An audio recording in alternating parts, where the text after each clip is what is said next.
नमस्कार विद्यार्थी मित्रांनो, पार्थ कॉम्पिटिटिव्ह फोरमच्या ऑनलाईन फ्री लर्निंग एज्युकेशन मध्ये मी तुमचं प्राध्यापक श्रीकांत आडे या ठिकाणी सहर्ष स्वागत करत आहोत। विद्यार्थी मित्रांनो, तुम्हाला माहित आहे यावेळेस कंबाईन परीक्षा आहे आपली आणि येणारी राज्यसेवा सुद्धा 1 डिसेंबरला आहे। तर त्या दृष्टिकोनातून अतिशय महत्त्वाचे जे काही करंटचे टॉपिक आहे ते आपण महत्त्वाच्या घडामोडी आपण घेणार आहोत। तर त्या दृष्टिकोनातून आज महत्त्वाचं घडामोडीचा जो टॉपिक आहे तो म्हणजे 97 मराठी साहित्य संमेलन। तुम्हाला माहिती आहे मराठी साहित्य संमेलन मराठी भाषिक लोकांचं एकत्रीकरणासाठी अखिल भारतीय मराठी साहित्य संमेलनाची सुरुवात झालेली आहे।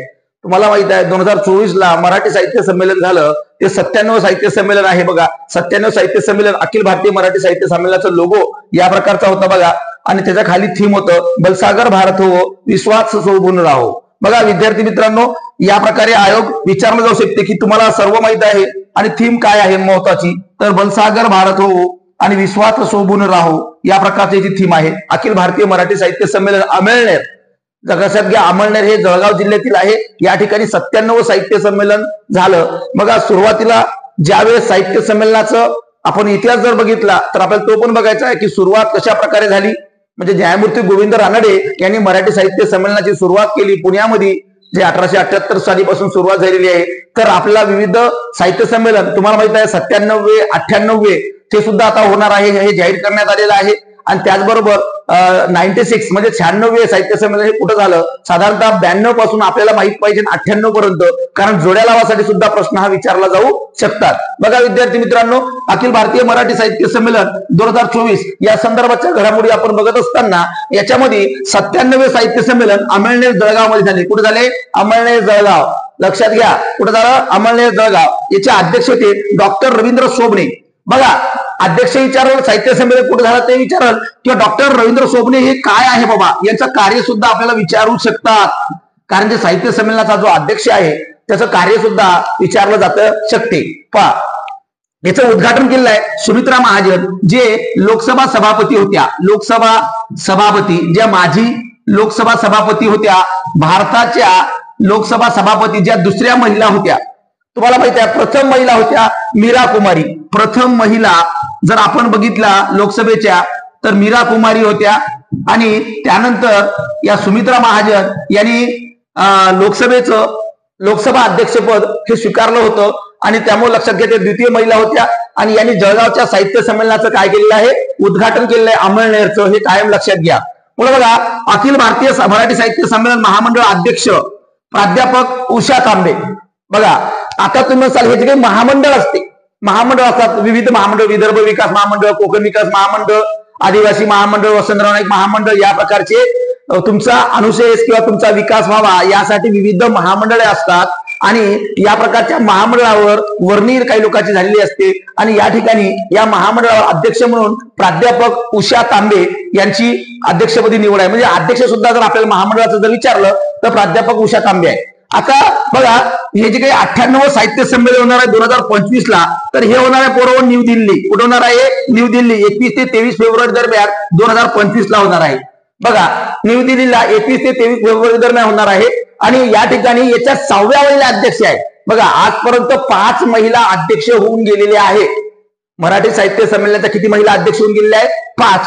तर आता 6व्या बघा अध्यक्ष तारा भवाळकर ह्या सांगलीचे आहे, आणि ह्या 6व्या महिला आहे। बघा हे प्रश्न तुम्हाला मॅक्सिमम IMP आहे, लक्षात घ्या बरोबर, की मराठी साहित्य संमेलनाचा सर्व तुम्हाला 5 महिला देतील किंवा 6 महिला देतील, की कोण यापैकी मराठी साहित्य संमेलनाची अध्यक्ष नव्हती, एकदम IMP आहे। बघा कंबाईनच्या दृष्टिकोनातून, राज्यसेवेच्या दृष्टिकोनातून विश्व साहित्य संमेलन, मराठी साहित्य संमेलन महत्वाचे आहे। बघा या 98 साहित्य संमेलनाचं बोधचिन्ह निवड समितीचे अध्यक्ष होते राज ठाकरे। बघा राज ठाकरे जे मनसे प्रमुख आहे, महाराष्ट्र नवनिर्माण सेना बघो, तर या ठिकाणी बोधचिन्ह निवड समितीचे अध्यक्ष राज ठाकरे, आणि हे जे चिन्ह तयार करणारा व्यक्ती होता तो प्रसाद गवळी आहे, हा पुण्याचा आहे। कोण आहे? प्रसाद गवळी, आणि हे व्यक्ती कुठची आहे? पुण्याची। तर लक्षात घ्यायचं प्रसाद गवळी यांनी हे चिन्ह तयार केलेलं आहे। तर लक्षात घ्या 97 साहित्य संमेलन अमळनेर, लक्षात घ्या अमळनेर हे कुठं आहे? जळगाव मध्ये आहे, आणि याचे अध्यक्ष आहे डॉक्टर रवींद्र सोबणे, बरोबर आहे। लक्षात घ्या रवींद्र सोबणे, याचं उद्घाटन सुमित्रा महाजन यांनी केलेलं आहे। चला 98 6वी महिला अध्यक्ष होणार आहे न्यू दिल्ली या ठिकाणी 98 साहित्य संमेलन होणार आहे। चला पुढे महत्वाचा आपण याचा इतिहास जरासा बघू।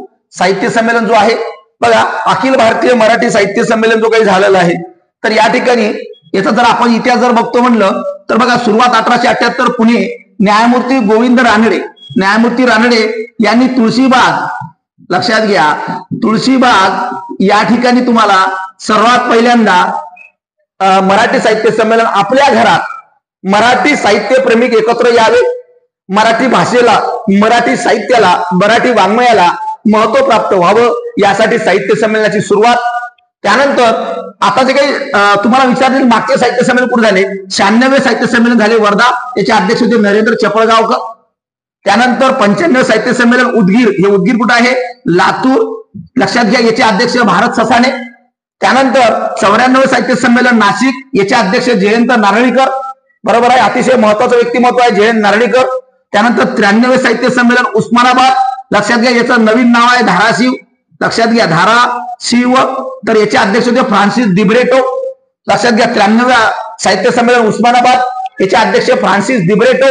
त्यानंतर 92 साहित्य संमेलन यवतमाळला झालं, याचा अध्यक्ष होते अरुणा ढेरे, ही महिला होत्या, लक्षात घ्या, या 5व्या महिला आहे.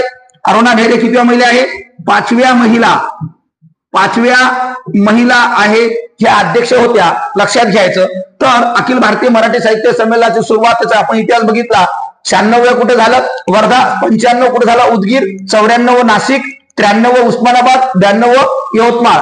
बघा विद्यार्थी मित्रांनो, ज्या काही 6 महिला अध्यक्ष आहे, एकदम IMP आहे, या वेळेस पाठ करून जायचं आपल्याला की 6 महिला अध्यक्ष आहे, त्या कोण कोण महिला होत्या. बघा, कुसुमावती देशपांडे हे सर्वप्रथम अध्यक्ष होणाऱ्या ग्वाल्हेर या ठिकाणी जो काही अधिवेशन झालं, तर या अधिवेशनाच्या मराठी साहित्य संमेलनाचे ते अध्यक्ष होत्या, कुसुमावती देशपांडे, ग्वाल्हेर. त्यानंतर दुर्गाबाई भागवत, 1975 साहित्य संमेलन झालं कराड सातारा, लक्षात घ्या, कराड सातारा या ठिकाणी झालेलं आहे.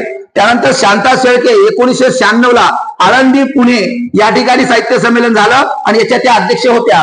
त्यानंतर विजया राजाध्यक्ष तुम्हाला माहिती आहे महत्वाचं, यांनी 2001 इंदूर या ठिकाणी यांनी काय केलेलं आहे की अध्यक्षस्थान यांनी स्वीकारलेलं आहे. त्यानंतर अरुणा ढेरे 2019 यवतमाळला, बघा अरुणा ढेरे यांनी 2019. त्यानंतर तारा भवाळकर 2025 दिल्ली, लक्षात घ्या, तारा भवाळकर 2025 दिल्ली.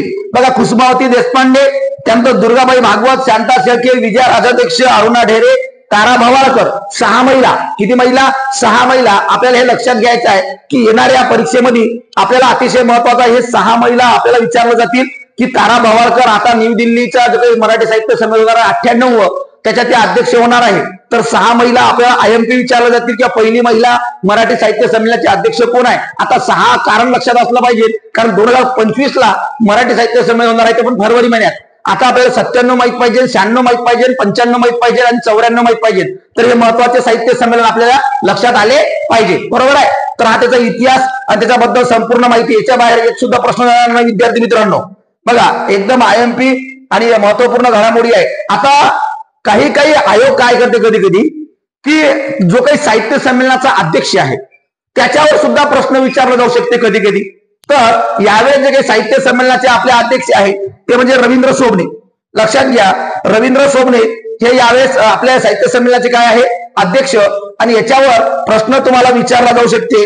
तर बघा, रवींद्र सोबणे हे 97व्या अखिल भारतीय मराठी साहित्य संमेलनाचे अध्यक्ष होते आणि जन्म यांचा 15 मे 1959 खरसोली, नागपूर, लक्षात घ्या, जो काही खरसोलीचा भाग आहे त्या ठिकाणी नागपूरचा आहे. त्यानंतर 2003 पहिला युवा साहित्य संमेलनाचे अध्यक्ष सुद्धा होते. बघा, 2003 पहिल्या युवा साहित्य संमेलनाचे अध्यक्ष सुद्धा ते होते. पहिल्या युवा साहित्य संमेलन, लक्षात घ्या, पहिला जो काही युवा साहित्य संमेलन झालं जे काही युवकांसाठी असते आणि त्याचे अध्यक्ष सुद्धा त्यांनी काय केलेलं आहे, स्वीकारलेलं आहे. त्यांचे साहित्य बघा, कथासंग्रह महत्वाचे, बघा कथासंग्रह, शहामृग वर्तमान, दाही दिशा, ओल्या पापाचे फुत्कार, अदृष्ट्याच्या वाटा. बघा कथासंग्रह, बघा शहामृग वर्तमान, दाही दिशा, ओल्या पापाचे फुत्कार, अदृष्टाच्या वाटा. त्यानंतर कादंबऱ्या बघा, अश्वमेध, कोंडी, तद्वव, पडघम, पांढर, प्रवाह, महत्तम साधारण विभाजक महाभारत, लक्षात घ्या, महत्तम साधारण विभाजक महाभारत. आणि मराठी कादंबरी रक्तध्रुव, सत्व शोधाच्या दिशा, 26 दिवस. बघा 26 दिवस. आणि त्याचं आत्मकथन अतिशय प्रसिद्ध आहे. बघा, ऐसा चोफेर टापूत, आत्मकथन, तुम्हाला आत्मकथन विचारलं जाईल. 97 साहित्य संमेलनाचे अध्यक्ष रवींद्र सोबणे यांचं आत्मकथन कोणतं आहे? तर ऐसा चोफेर टापूत, ऐसा चोफेर टापूत. पुन्हा समीक्षा ग्रंथ कादंबरीकार श्रीना पेंडसे, लक्षात घ्या, कादंबरीकार श्रीना पेंडसे याच्या संदर्भात आहे. त्यानंतर जागतिकीकरण समाज आणि मराठी साहित्य त्रिमिती हे महत्वाचे समीक्षा ग्रंथ त्यांचे आहे. लक्षात घ्या, आत्मकथन लक्षात घ्यायचं आपल्याला. त्यानंतर 97 मराठी साहित्य संमेलन या संदर्भाचे जे काही अध्यक्ष आपले त्याच्या संदर्भात संपूर्ण माहिती आपल्याला घ्यायची आहे. तर विद्यार्थी मित्रांनो, आजचा जो काही टॉपिक होता आपला मराठी साहित्य संमेलन आणि त्या संदर्भातच्या सगळ्या घडामोडी आहेत आणि ह्या आपल्याला लक्षात घ्यायचा आहे. येणाऱ्या परीक्षेसाठी 100% आपल्याला मार्क देऊन जाणार आहे. हा संपूर्ण टॉपिक फार अतिशय कमी वेळेत नाही, 10 मिनिटात एवढा साहित्य संमेलन आपल्याला लक्षात येणार नाही आणि संपूर्ण एकाच ठिकाणी आपल्याला या व्हिडिओमध्ये तुम्हाला काय होईल लक्षात येईल. ओके, यासारखे बरेच व्हिडिओ बघण्यासाठी आपल्या चॅनलला तुम्ही लाईक करा आणि सबस्क्राईब करा. धन्यवाद.